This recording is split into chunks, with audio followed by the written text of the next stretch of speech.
नमस्कार दोस्तों, एक बार फिर से स्वागत है वाइडकास्ट में आप लोगों का।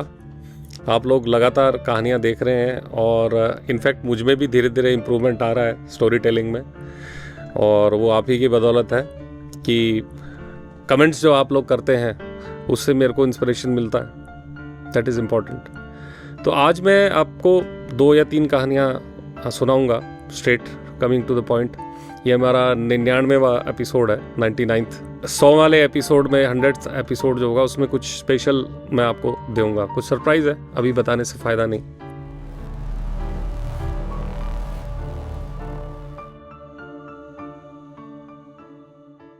ये एक हमारे व्यूअर हैं, बहुत सीनियर हैं, वो रिटायर गवर्नमेंट अफसर हैं, फ़िलहाल अहमदाबाद में रहते हैं। नाम मैं उनका नहीं ले रहा हूँ। है वो बेसिकली बिलोंग करते हैं यूपी के कासगंज के पास, कोई गांव है उनका। तो चूँकि वो रेगुलर सभी तरह की कहानियाँ सुन रहे हैं, तो उन्होंने भी इंस्पायर होके उन्होंने जो अपने बचपन में कहानी अपनी मम्मी से सुनी थी वो हमसे शेयर की थी। उसी कहानी को मैं आज नरेट करता हूँ यहाँ पर।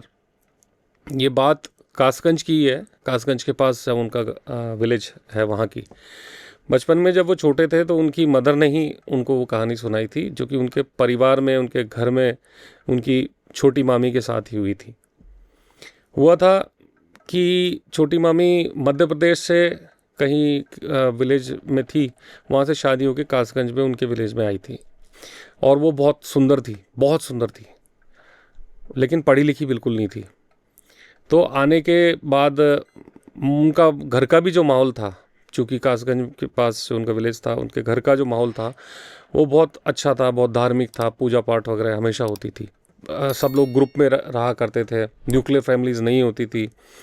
तो पूजा पाठ का जो इन्वायरमेंट जो देखते हैं, जो सीखते हैं, वही आगे फॉलो होता है। पहले तो 70-75 साल पुरानी इनफैक्ट ये कहानी है।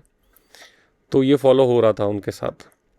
हुआ क्या था, जब वो शादी होके आई थी तो नॉर्मल सारे रीति रिवाज होने के बाद फिर जब रूटीन लाइफ में आई तो बीच में फिर करवा चौथ आया। करवा चौथ में चांद को अर्घ उन्होंने दिया। अर्घ देने के बाद वो 1-2 दिन में ही बहुत ज़्यादा बीमार रहने लगी, बहुत ही ज़्यादा बीमार रहने लगी। तो कैजुअल लगा कि भाई यहाँ नई नई शादी होके आई है, हो सकता है कोई पानी चेंज हुआ और हुआ, तो ऐसे कैजुअली 1-2 दिन रेस्ट किया।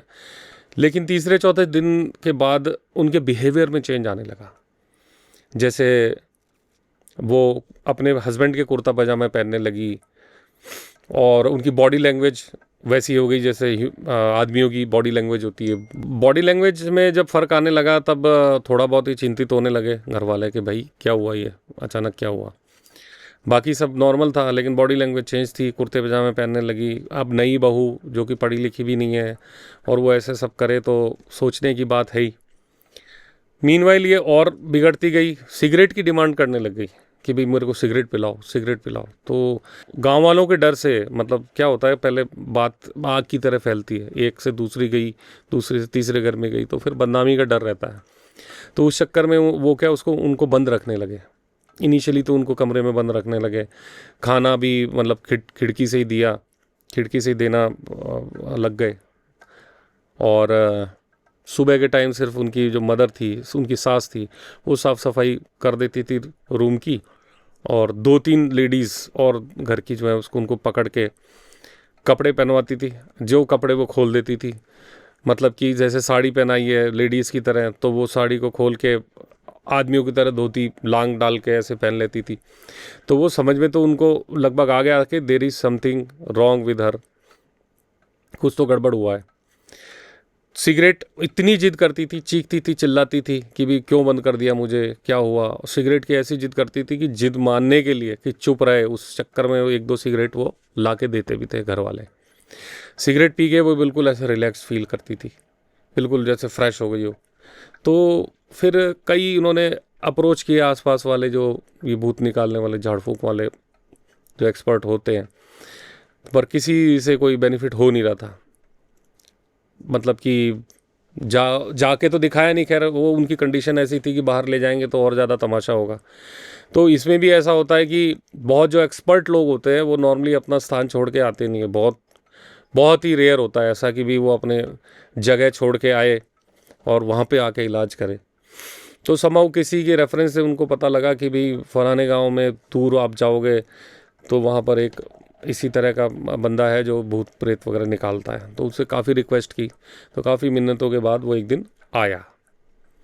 आने के बाद जैसे ही उसका आमना सामना हुआ मामी से, तो इतनी भयंकर गालियाँ देने लगी जैसे कोई, मतलब हम तो कान में उंगली डाल लें, या फिर जो जैसा मतलब इस तरह की गंदी गंदी गालियाँ कि नॉर्मली घर में तो नहीं दी जाती वो गालियाँ।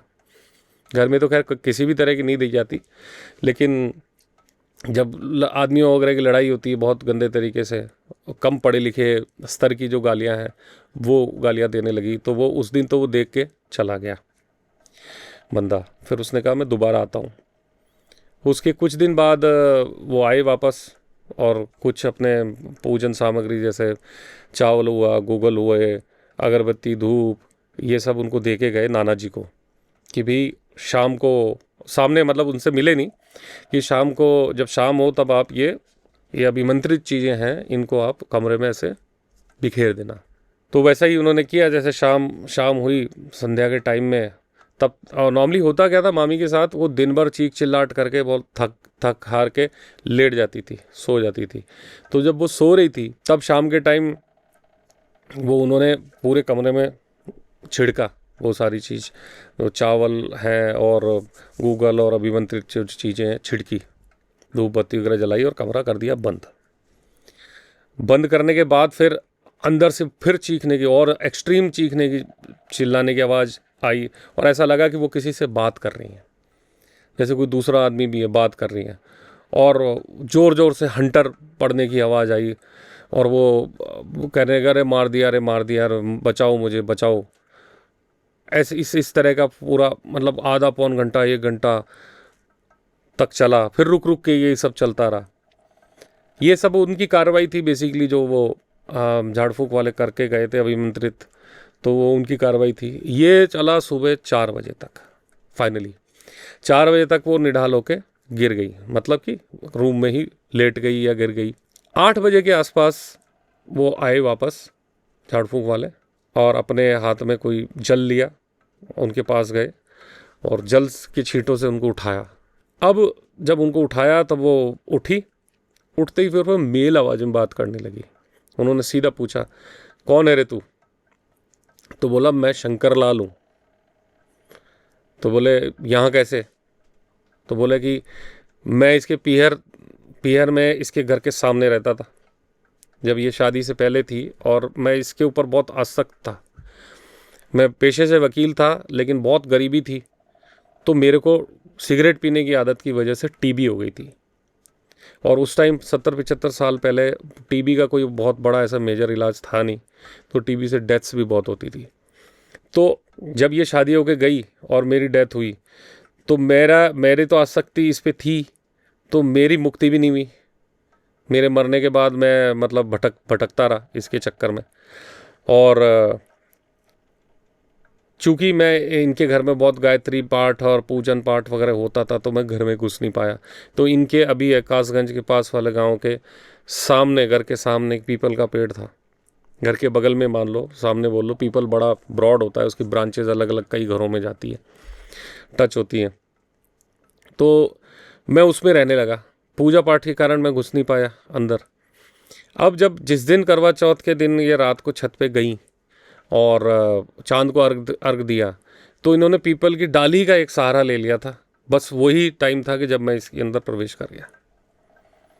बोले लेकिन अब मैं जा रहा हूँ, क्योंकि वो कार्रवाई उसकी हो चुकी थी।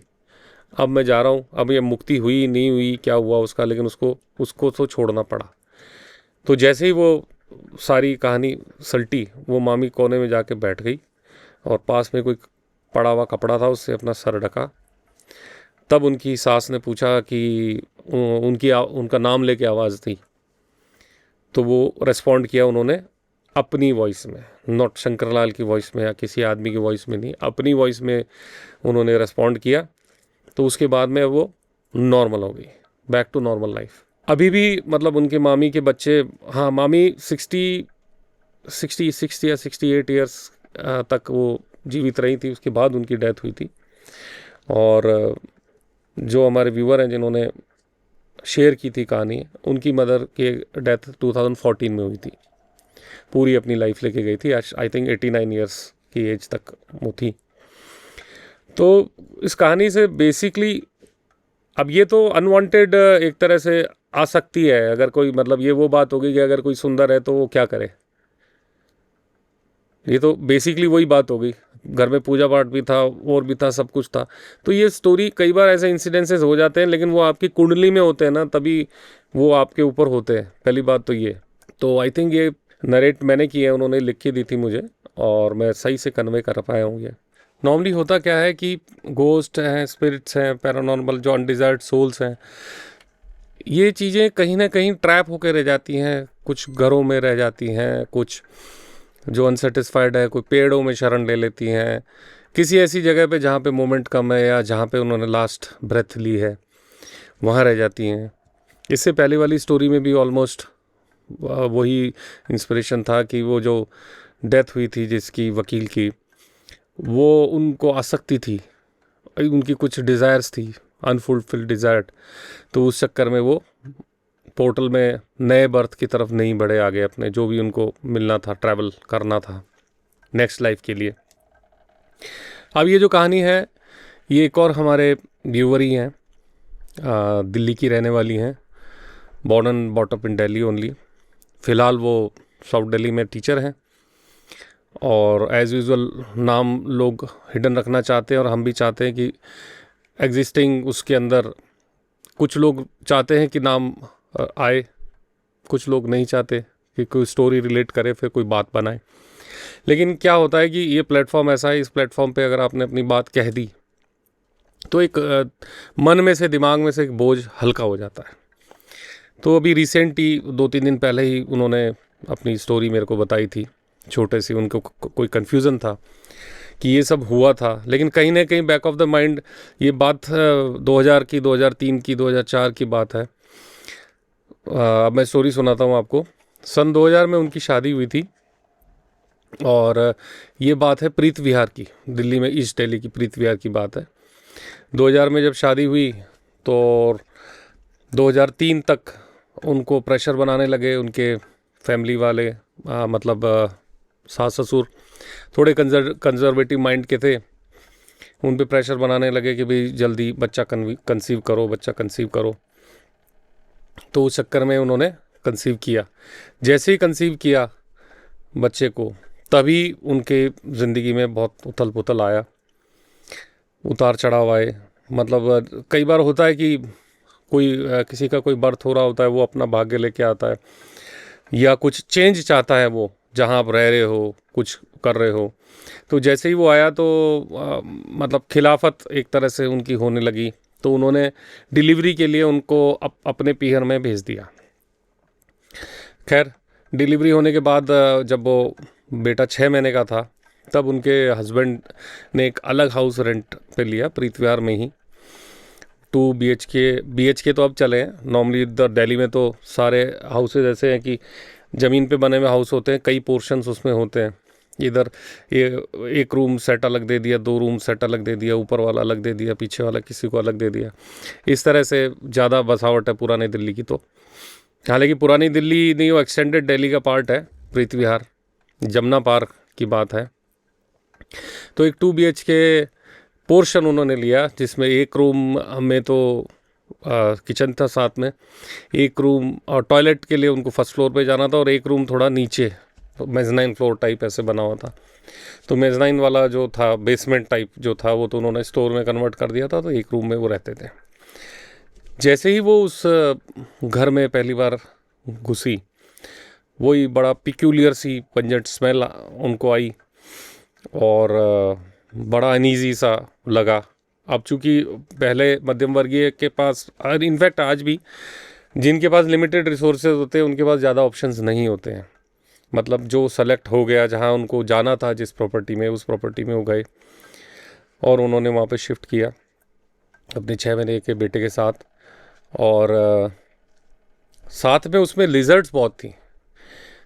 मतलब कि स्मेल के साथ में लिजर्ड्स भी थी। अब चूँकि नए वहाँ पर शिफ्ट हुए थे तो उन्होंने खूब सारा तो पेस्ट कंट्रोल कराया, और नेफ्थिनिल बॉल्स, ये अपने गूगल कपूर वगैरह और इनसे करके खूब कोशिश की, लेकिन वो स्मेल भी कम नहीं हुई। लेकिन धीरे धीरे वो अडेप्ट हो गई उसमें, और होता भी यही है, हम जिस एनवायरनमेंट में रहते हैं वो आदत में आ जाती है, फिर वो नॉर्मल लगती है। That becomes our environment.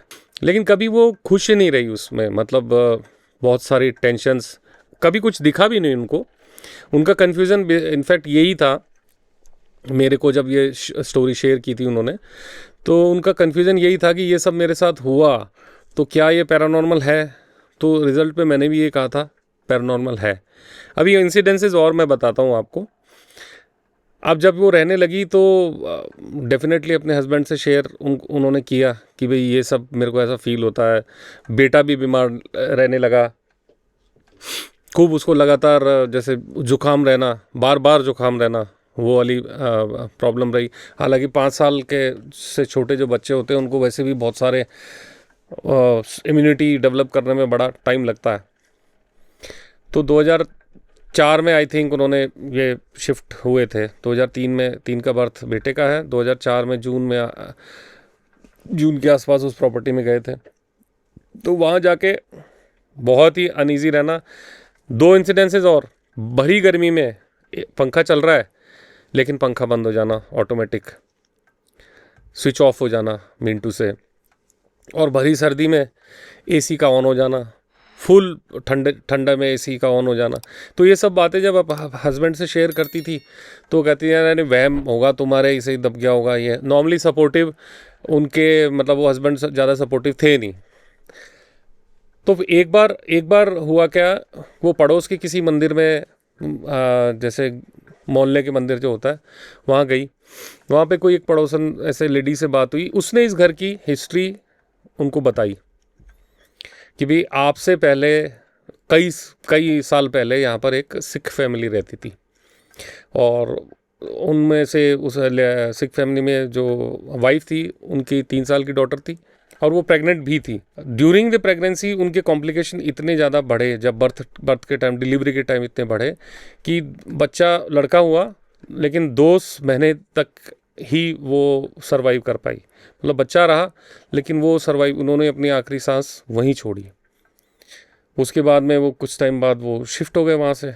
उसके बाद से ये घर रेंट आउट कहीं भी नहीं हुआ, मतलब कोई भी आया नहीं था इसमें टेनेंट, और वो इन्होंने ही लिया था, हमारी व्यूवर ने ये वाला घर लिया था। ये बात जब उन्होंने अपने हस्बैंड को बताई तब वो थोड़ा बहुत कन्विंस हुए। फिर हस्बैंड ने भी बोला कि भाई मेरा भी काम ठीक नहीं चल रहा। तब पहली बार वो बातें शेयर हुई। तो फाइनली फिर इन्होंने क्या किया, दोनों को अपने पीहर भेजा, मतलब वो अपने ससुराल में भेजा हस्बैंड ने, बच्चे को और माँ को, और उसके बाद में फिर वो ढूंढने लगे घर वर। फाइनली वो शिफ्ट हुए वहाँ से। शिफ्ट होने के बाद चीज़ें नॉर्मल हुई। तो एंड ऑफ द डे अगर इस बात पे चर्चा करें कि भी ये क्या था पैरानॉर्मल, क्योंकि दिखा तो था नहीं लेकिन इफ़ेक्ट पूरा हो रहा था, तो मैंने भी उनको यही सजेस्ट किया, और आज मैं कैमरे के सामने भी यही बोल रहा हूँ कि पैरानॉर्मल था। क्यों? क्योंकि जहाँ पर ये चीज़ें रहती हैं तो वो एक स्पेस उनकी बन जाती है, और वो जब तक पूरी तरह से, या तो घर में कोई पूजा पाठ ऐसा हो, या वास्तु भी क्या होता है, वास्तु अभी चर्चे में इतना क्यों आया, क्योंकि पहले जो हाउसेस बन रहे थे वो जैसे मान लो 150 गज का प्लॉट है तो उसमें पीछे 2 कमरे बन गए, फिर as and when required construction होता गया, कभी कोई फॉलो ही नहीं किया। कहीं कुछ टॉयलेट बना दिया, कहीं कुछ किचन बना दी, फिर कुछ और पैसे आए, रेंटल इनकम सब कुछ ही लगती है, तो भाई चलो ऊपर एक कमरा बना देते हैं, सामने एक बना देते हैं। तो ऐसे करके क्या उस घर की एनर्जीज बेकार हो जाती है। एनर्जीज इन टर्म्स ऑफ हवा पानी जो बह रही है उसमें, जो रहने वाला है, तो अल्टीमेटली वास्तु ऐसे इफेक्ट करता है। और ऐसे में अगर पूजा पाठ न हो, या इस तरह का घर का कंस्ट्रक्शन हो जाए और उसमें ऐसी कोई डेथ भी हो जाए, तो वो सोल वहाँ अटकी रहती है, जिसका उसका लगाव था वो तो वहाँ रह गई, बेशक उनकी फैमिली शिफ्ट हो गई। तो इसीलिए वास्तु भी ऐसे इसी रीज़न के कारण इम्पैक्ट दे जाता है चीज़ों पे। और ऐसे केस में होता क्या है कि जब ऐसी प्रॉपर्टी में आ जाते हो जहाँ पर आपको इस तरह की फीलिंग्स आ रही है, बहुत नेगेटिव फीलिंग्स, मन भारी रहना, तबीयत सही नहीं रहना, काम आपका सही नहीं चलना, फाइनेंशियल लॉसेस होना। अब कोई लोग उसको वास्तु भी बोल देते हैं, कोई लोग पैरानॉर्मल के कारण भी होता है। तो ये सब उनके साथ भी हो रहा था जब वो वहाँ पर रह रही थी। और मज़े की बात, वेनेवर शी ट्राइड की भी जो इम्पोर्टेंट अपने फेस्टिवल्स होते हैं, महाशिवरात्रि हुई या अपना नवरात्रे हुए, तो इसके अंदर होता क्या है कि विमेंस का जो मेंस्ट्रुएशन साइकिल होता है नॉर्मली अवॉइडेड ही रहता है।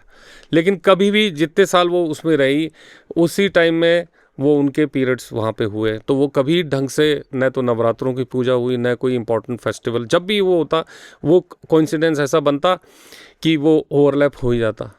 तो ये भी होता है पैरानॉर्मल या रॉन्ग वास्तु के अंदर कि ऐसी सिचुएशंस होती है कि आप पूजा पाठ कर ही नहीं पाते। अब एक कुछ कहानी और कुछ इंसिडेंट्स हमारे एक और व्यूवर हैं हेतल गुजरात से, उनके इंसिडेंसेस जो बचपन से लेकर अभी तक हुए हैं उनके कुछ क्या होता है कि जब बचपन होता है तो बचपन में 8-10 साल के जब होते हैं तब इतना ज़्यादा कोई हमें सीरियसली भी नहीं लेता और हमारे साथ वो चीज़ हो जाती है। तो ऐसे ही उन्होंने लाइन बाय लाइन सीरीज़ में मेरे से जैसा शेयर किए थे वॉइस नोट्स में, उसी तरह से मैं आपको नरेट कर रहा हूँ। एक बार वो अहमदाबाद से किसी गांव में गए थे शादी में, किसी फैमिली के रिलेशन में ही, फैमिली रिलेटिव्स के कोई शादी में गए थे। तो पहले तो शादियों में होता ही ये था कहीं गए हैं तो और फ्री हैं, जो कोई काम वाले लोग नहीं हैं, बच्चे हैं, छुट्टियां हैं, तो वो 2-3 दिन 4 दिन ऐसे कम से कम होता था, 7-7 दिन 8-8 दिन भी लोग रहते थे शादियों में। तो ऐसे ही करके वो गई थी किसी गांव में मम्मी पापा के साथ। तो घर इस तरह से था, एक मकान बना हुआ इधर, बीच में खाली प्लॉट, एक मकान बना हुआ इधर। तो उस में जब गई घर में तो एक खाली प्लॉट के अंदर कोई पुराना ऑटो या मोटर ऐसी कोई गाड़ी थी, जो ऐसा नहीं होता कबाड़ सा पड़ा हुआ होता है, फिर कुछ को पूछता नहीं। हम भी खेले हुए हैं उसमें, तो बच्चे फैसिनेट हो जाते हैं ऐसे। मुझे भी याद है फतेहपुर में हमारे चाचा जी के यहाँ पर एक नोहरा नोहरा बोला करते थे उसको। नोहरा मतलब खाली प्लॉट जो गाय भैंस के लिए होता है, वो चराने के लिए एक प्लॉट होता है खाली जिसमें वो रहते हैं। तो उस प्लॉट में हम भी खेला करते थे उस गाड़ी में। तो लाइकवाइज ही वो एक पुराना कोई टूटा हुआ ऑटो था, तो बच्चे उसमें दोपहर को खेल रहे थे। पहले तो मोबाइल नहीं थे ना, तो फ़ायदा ये होता था इन चीज़ों को ही खेल बनाते थे, छुपम छुपाई, पकड़म पकड़ाई। मोबाइल नहीं था, डिस्ट्रैक्शन नहीं था, तो यही चीज़ें बच्चे अपने आप बना लेते थे। तो वो खेल रहे थे सब बच्चे। तो दोपहर को 2-2:30 बजे के आसपास सारे बच्चे जैसे इधर उधर चले गए, वापस भाग गए, तो वो अकेली खेल रही थी वहाँ पर। अचानक उनको लगा, उनकी मदर पास ही थी, इनफैक्ट 5-10 मीटर ही दूर थी। अचानक हितल को लगा कि ज़ोर से कमर किसी ने पकड़ी है ऑटो की तरफ से, जैसे ऑटो से उतरी और किसी ने पकड़ लिया कमर को उनको। वो चिल्लाने की कोशिश भी की, लेकिन उसकी आवाज़ नहीं निकल रही थी। कम से कम 2 से 3 मिनट तक वो स्ट्रगल उनकी चलती रही कि वो, और मम्मी किसी से बात कर रही थी उनकी। 2 से 3 मिनट तक स्ट्रगल चलती रही, और 2-3 मिनट बाद अचानक से किसी ने धक्का देके उसको छोड़ा और गिरी। ये बात फिर उन्होंने अपनी मदर को बताई, तो मम्मी ने कैजुअली लिया, अरे भाई हो गया होगा, बच्चों में कोई तेरे को पकड़ लिया होगा, पीछे से दिखा नहीं होगा, ऐसे करके वो हो गया। लेकिन वहाँ पे कोई और दूसरा बच्चा था नहीं। तो this was her first incidence. होता क्या है कि जब बचपन से ही पैरानॉर्मल का आपको इफ़ेक्ट होता है आपकी कुंडली में, तो कहीं ना कहीं आगे आगे इन्फ्लुएंस भी होता है, इंटरेस्ट भी डेवलप होता है। इनफैक्ट आप लोग भी जब सुन रहे हैं ये कहानियाँ, तो एक इंटरेस्ट कहीं ना कहीं एक छुपा हुआ इंटरेस्ट है कि हम इसमें एंटरटेनमेंट और थ्रिल भी ढूंढ रहे हैं इन एविडेंसेस और इन इंसिडेंसेस के साथ। तो बचपन में जिसके साथ ऐसा पैरानॉर्मल एक्सपीरियंस हो जाता है, तो कोई ना कोई रीज़न होता है कि उनकी कुंडली में या उनके स्टार्स ऐसे हैं कि वो नेगेटिविटी सेंस कर लेते हैं। हालांकि बार बार अगर हम ये एक चीज़ देखते हैं, एक ही तरह से सोचते हैं, तो ऐसा हम मन में भी विचार आ जाता है। ऐसा ही एक्सपीरियंस उनका सेकंड जब हुआ था, जब वो अपनी शादी के बाद भानगढ़ घूमने गई थी। भानगढ़ में आप लोगों ने भी वीडियोस में देखा होगा कि वो एंट्री है, पूरा एक गांव है बेसिकली वो, जो कि तबाह हो गया था। तो मेन गेट की एंट्री के बाद में एक मार्केट आता है प्रॉपर। तो जब वो उसमें ट्रैवल कर रही थी तो उस मार्केट में वो हेलुसिनेट करने लग गई थी कि कैसा मार्केट होगा यहाँ पर। वो जौहरी बाज़ार है उसका नाम। मार्केट के बाद कई मोहल्ले भी हैं अंदर, अंदर जाओगे तो नर्तकियों की हवेली भी है और कई ऐसी हवेलियाँ हैं। तो जब वो जाके उस ऑरा में चली गई थी, बहुत लोगों के साथ होता है जिनको हिस्ट्री पसंद होती है, वो ऑलमोस्ट उस एरा में चले जाते हैं, उस फीलिंग में आ जाते हैं। लेकिन उनको भी वहाँ पर, ये तो बड़ा ऑब्वियस सी बात है कि वो सब नहीं दिखा होगा, वो सिर्फ मन मन में विचारों में होगा। लेकिन क्या होता है, नेचर हमेशा साइन देती है। तो वो किसी ऐसी जगह में जब ऊपर रानी के महल की तरफ गई तब उनको स्मेल आई, खुशबू वाली स्मेल। खुशबू वाली स्मेल नॉर्मली जिन्नात की भी होती है। और उन्होंने खूब फाइंड आउट किया कि भाई कहीं ऐसा तो नहीं कोई किसी ने अगरबत्ती जलाई हो। हालांकि कौन जलाएगा अगरबत्ती, पूजने की जगह तो है नहीं वो, लेकिन तंत्र मंत्र के कारण जलाई हो। खूब भीड़ जाती है वहाँ, तो खूब मेले का मेला लगता है वो ऐसी जगह है। हमने और भी कई, मेरे भी पर्सनल एक्सपीरियंसेस भानगढ़ के थे, वो मैंने कुछ पॉडकास्ट में, पुराने पॉडकास्ट में बोले। एक हमारा और पॉडकास्ट था नरुका जी का, उसमें भी हमने भानगढ़ के बारे में उनके एक्सपीरियंसेस शेयर किए हैं। तो उनको आई थी स्मेल, खुशबू आई थी एक पर्टिकुलर जगह पे जाके, जो उनको उन्हीं को और उनके हस्बैंड को आई थी उस जगह पे। फिर आगे गए तो नहीं आई। फिर उन्होंने खूब फाइंड आउट करने की कोशिश की कि कहीं कहीं से कोई धुआं उठ रहा हो, किसके कारण आई है, ये है वो है। तो क्या होता है कि ये जो सैकड़ों सालों से बसे हुए जिन होते हैं और पॉजिटिव सोल्स होती हैं, वो उनकी स्पेस है। आप घूमने आए हो, वो आपको एडमेंट नहीं है आपको कि हर एक को इफ़ेक्ट करें। इट्स जस्ट लाइक दैट कि वो यूज टू हो चुके हों। जैसे अगर आप कभी आपको एक्सपीरियंस हो कि सफारी में जाते हैं, हम जंगल सफारी में जाते हैं, तो रणथंबोर, कान्हा और 2-3 ऐसे जितने भी टाइगर रिजर्व्स हैं, उनमें सब में ये होता है कि आपको ओपन जिप्सी या ओपन कैंटर में लेके जाते हैं, जबकि वो इतना हिंसक जानवर आपके साथ में घूम रहा है ना। आप उसको ट्रेस करने जाते हो, वो पग मार्क्स वगैरह दिखाते हैं कि भाई ये देखो, और आप ओपन उसमें हो। वो किस लिए? क्योंकि उनकी कई जनरेशन उन टाइगर की उन गाड़ियों को घूमते हुए वहाँ देख रही है, कई जनरेशन देख रही है, और वो कभी भी हमला नहीं करते जिप्सी या कैंटर के ऊपर, कभी भी नहीं करते, उसके अंदर नहीं आते। और साफ बोला जाता है, डूज एंड डोंट्स जंगल के भी होते हैं, तो वैसे ही डूज एंड डोंट्स पैरानॉर्मल के भी होते हैं। तो जंगल के डूज एंड डोंट्स में बोला जाता है गाड़ी से उतरना नहीं, उतरोगे तो फिर जिम्मेदारी हमारी नहीं है। तो वाइल्ड एनिमल के साथ जब ये हो सकता है कि वो अपने सिस्टम और उसके अंदर चलता है, तो डेफिनेटली जो ये एनर्जीज़ हैं, अगर आप उनका बुरा अहित नहीं चाह रही, अगर आप उनकी प्रॉपर्टी, उनकी स्पेस में कोई ऐसा काम नहीं करने आ रहे कि जिससे उनको इफ़ेक्ट हो, कोई गंदगी नहीं फैला रहे हो, तो आपको भी कोई इफ़ेक्ट नहीं आ गया होएगा। इसीलिए भानगढ़ एकदम बढ़िया टूरिस्ट डेस्टिनेशन है, लोग जाते हैं देखने के लिए। तो पहला इंसिडेंस उस जब ख़राब ऑटो में, खाली कबाड़ ऑटो में वो खेल रही थी, सबसे पहला इंसिडेंस वो था। दूसरा इंसिडेंस उनका हुआ जब भानगढ़ के अंदर हुआ, वैसे हालांकि नॉस्टैल्जिक थी, लेकिन उनको जो खुशबू आई थी वो। तीसरा बड़ा छोटा सा है, मतलब ये जस्ट ओवरलैप होती है, जहाँ वो काम करती थी अहमदाबाद में, आई थिंक कहीं काम करती थी ऑफिस में। तो उस ऑफिस में उनको फील होता था कि कोई बच्चे की सोल है, बच्चे की सोल इन द सेंस कि कभी कोई खट खट की आवाज़ आती रहती थी। पेंट्री में जाते तो पेंट्री में कोई बर्तन हिला रहा है, वो आवाज़ आती रहती थी, क्योंकि वो फील कर पा रही थी इसलिए आ रही थी, है ना। कोई जो नहीं फील करता उसको कोई फ़र्क ही नहीं पड़ता कि भी क्या है। और कभी कभी उनको, जैसे कोई बहुत अकेली बैठी कोई कंप्यूटर पे काम कर रही है, तो अचानक से कोई पीछे शेडो सी गई छोटी हाइट की, तो डेफिनेटली उन्होंने ये भी सेंस किया कि इसी बच्चे की है। वो कोएग्जिस्टेंस है बेसिकली, वो वहाँ रहता है, वो दिन में काम करते हैं। ऐसा ही सेम चीज़ अंकित भार्गव जी के साथ हुई थी। आपने पॉडकास्ट में, कुछ पुराने पॉडकास्ट में आप देख लोगे, उन्होंने भी कोई ऑफिस लिया था जिस ऑफिस में ऑलरेडी कोई वो सोल थी, लेकिन उन्होंने उसमें जब वो खाना पीना वगैरह किया तब वो हावी हुई उसके ऊपर। तो नॉर्मली पैरानॉर्मल कोएग्जिस्टेंस की बात है। तो छोटी छोटी इंसिडेंसेस वही सेंस कर सकता है जिसको सेंस डेवलप हो गया है, जो नेगेटिविटी सेंस कर सकता है। पर हमें अच्छे से भेद करना आना चाहिए कि क्या सही है क्या गलत है। सभी चीज़ पैरानॉर्मल नहीं हो सकती, कई बार हमारे दिमाग का, मन का वहम भी होता है, और कई बार सच में हो रहा होता है और हम उसको नज़रअंदाज कर देते हैं। अब ये जो इंसिडेंस है हेतल का ही है। मैं आपको जब वो प्रेगनेंसी पीरियड उनका चल रहा था तब के वाकया है। तो कैसा हुआ था कि मेरा 2.5 मंथ चल रहा था प्रेगनेंसी का। तो उस टाइम पे मुझे सडनली ब्लीडिंग स्टार्ट हो गई थी। तो डॉक्टर ने मुझे टोटली बेड रेस्ट करने के लिए बोला था कि जब तक तुम्हारा ब्लीडिंग कंप्लीट नहीं हो जाता बंद, तब तक तुम्हें बेड रेस्ट ही करना है, वरना मिसकैरेज हो सकता है। तो मैं रेस्ट करने के लिए मेरी मम्मी के यहाँ पे शिफ्ट हो गई थी। अहमदाबाद में रानीप में रहती है मेरी मम्मी। तो मैं वहाँ पे शिफ्ट हो गई। उसके बाद में मेरी मम्मी के यहाँ पे रही। तब फिर मेरा चौथा महीना स्टार्ट हुआ। तब तक मुझे ब्लीडिंग ख़त्म बंद ही नहीं हुई थी, मतलब चालू ही थी। तो मुझे रेस्ट ही करना था, सिर्फ बेसिक नॉर्मल रूटीन के काम कुछ करना होना है, नहाने के लिए, फ्रेश होने के लिए खड़ा होना है, बाकी मुझे बेड में ही रहना है। तो फिर मई जून का टाइम था।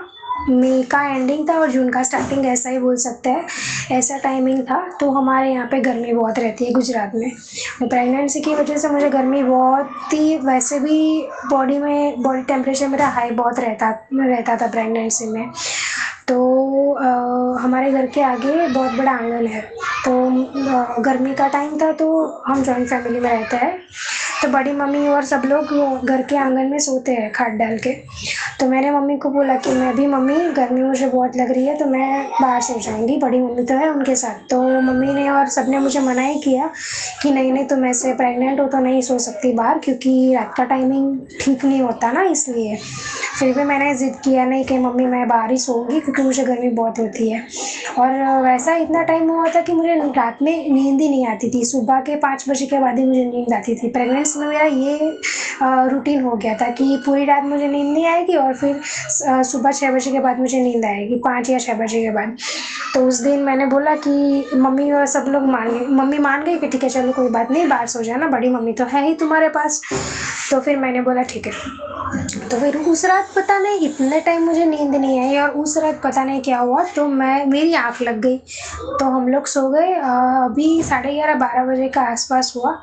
तो मुझे वॉशरूम लगी थी। तो अभी पैर मेरे बहुत सूजते थे प्रेगनेंसी में, और खड़ा होना तो मुझे वैसे भी डॉक्टर ने मना किया था। अभी हमारे घर के मैं उठूंगी, फिर हमारे दरवाजे तक जाऊंगी, उसके बाद 2 रूम है, वो क्रॉस करके पीछे वॉशरूम होता था हमारा। तो मैंने सोचा कि इतनी दूर मैं कैसे, मतलब नहीं जाना है मुझे चल के, वैसे भी पैर मुझे दुख रहा है। तो फिर हमारे जो आंगन है उसके थोड़े ही आगे जो एक एरिया है जहाँ पे हम लोग बर्तन वगैरह करते हैं, मतलब कुछ काम वाम जो भी एक्स्ट्रा काम है वो हम करते हैं, कपड़े धोने का या वो। तो रात का टाइम था, वैसे भी कुछ कोई होता नहीं है, तो मैंने सोचा कि चलो मैं यहाँ पे वॉशरूम कर लेती हूँ। तो मैंने वहाँ पे वॉशरूम किया, फिर मैं सो गई। फिर ये 12:30 11:30 बजे का टाइम था। फिर मैं सो गई। फिर अचानक से रात के एग्जैक्ट टाइम तो नहीं पता मुझे, पर 3 3:30 के आसपास का टाइम था, 3 बजे के बाद का ही टाइम था।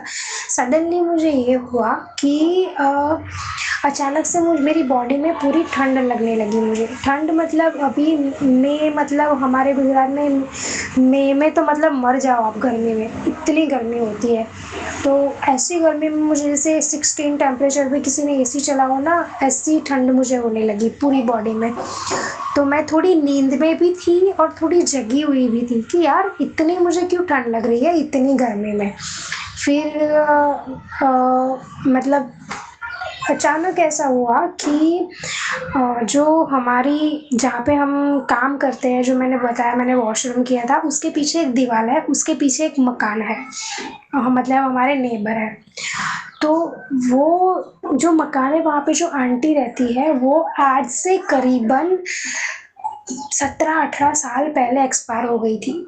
वो आंटी, मतलब हमारे बगल में ही घर है, हमारा और उनके घर के बीच सिर्फ एक ही दीवार है। आज तक वो आंटी कभी ना मुझे दिखी है, ना कभी मेरे सपने में आई है। हाँ, सुना तो बहुत है कि मतलब वो आंटी है। पर उस दिन क्या हुआ कि मैंने वहाँ पे वॉशरूम किया 2-3 घंटे, मतलब मैं सो गई। फिर अचानक से नींद में भी थी, थोड़ी जगी हुई भी थी, प्रॉपर मतलब स्लीप पैरालिसिस बोल दो आप कि भले बोलो कि मैं नींद में थी पर मैंने सब कुछ महसूस किया है। ठंड लगी ऐसा, और सडनली मुझे वो आंटी दिखाई देने लगी, और आंटी मेरे मुंह के पास, एग्जैक्ट मेरे मुंह के पास, और क्रीपी सी स्माइल दे रही है, और मैं डरी।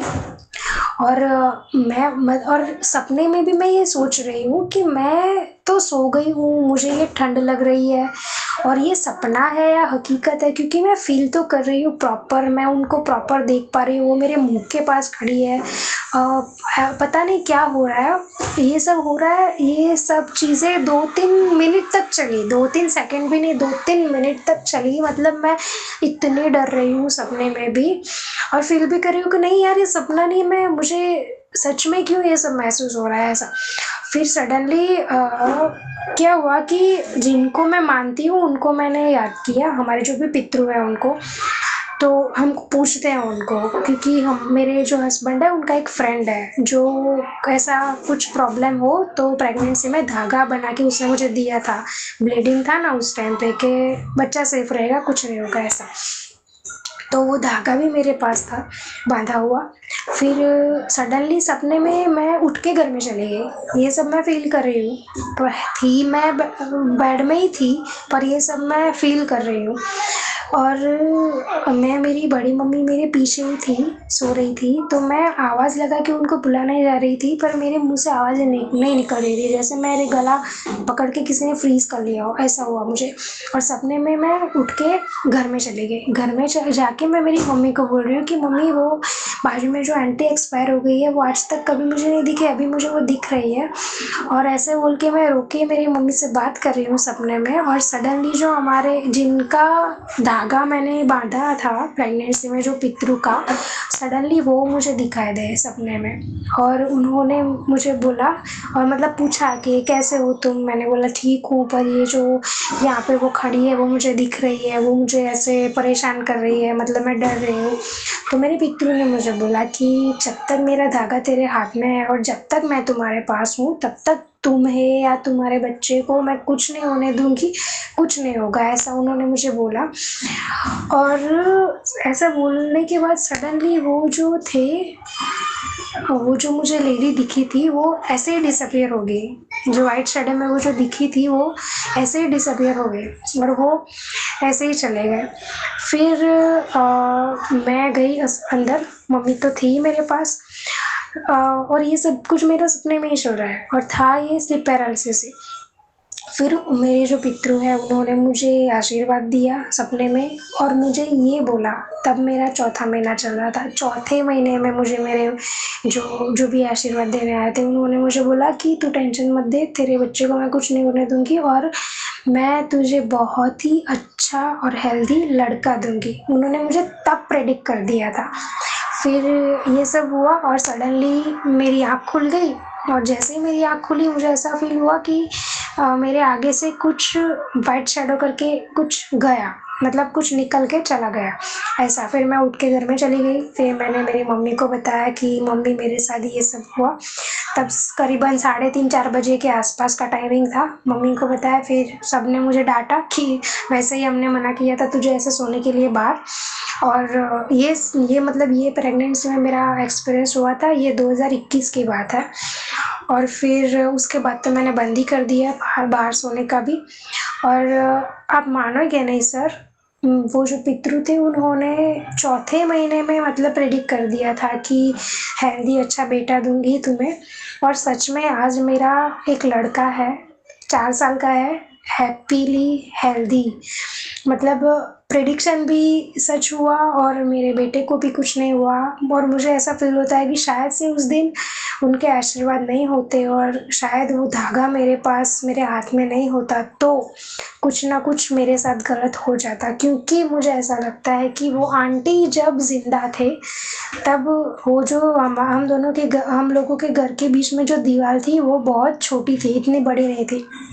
तो वहाँ पे ना हम लोग गमले वगैरह रखते थे, तो हम गमले रखते थे ना तो उनको अच्छा नहीं लगता था, तो उसके वजह से हमारे फैमिली के बीच में बहुत झगड़े भी हुए थे।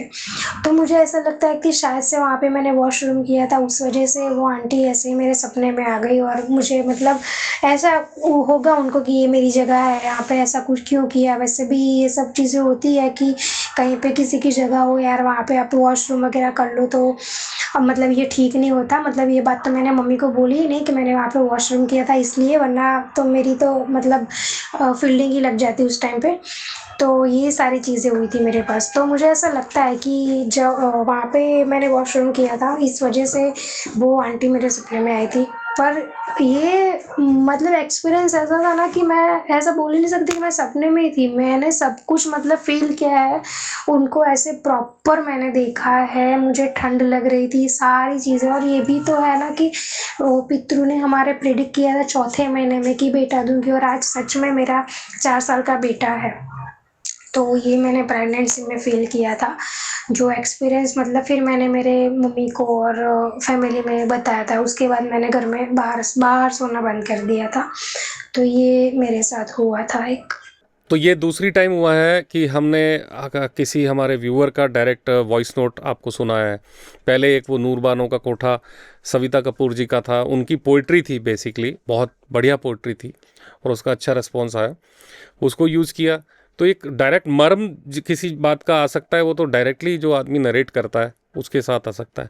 लेकिन अब चूंकि टेक्नोलॉजी में एक्सपेरिमेंट हम लोग कर सकते हैं, अब आप कैमरे के थ्रू भी आ सकते हो, आप डायरेक्ट भी मेरे पास आ सकते हो। We are based in Jaipur Rajasthan, और बिना आपकी कंसेंट के न तो आपका नाम हम लेंगे और न कोई वॉइस नोट इस तरह से यूज़ करेंगे। तो अगर आपको लग रहा है कि नरेशन में आप भेज सकते हो अपनी कहानी कह के, तो हम लोग वॉइस नोट भी आपके नाम के साथ या बिना नाम के साथ, जैसी आपकी इच्छा है, वो अपने इस पॉडकास्ट में इंक्लूड करेंगे।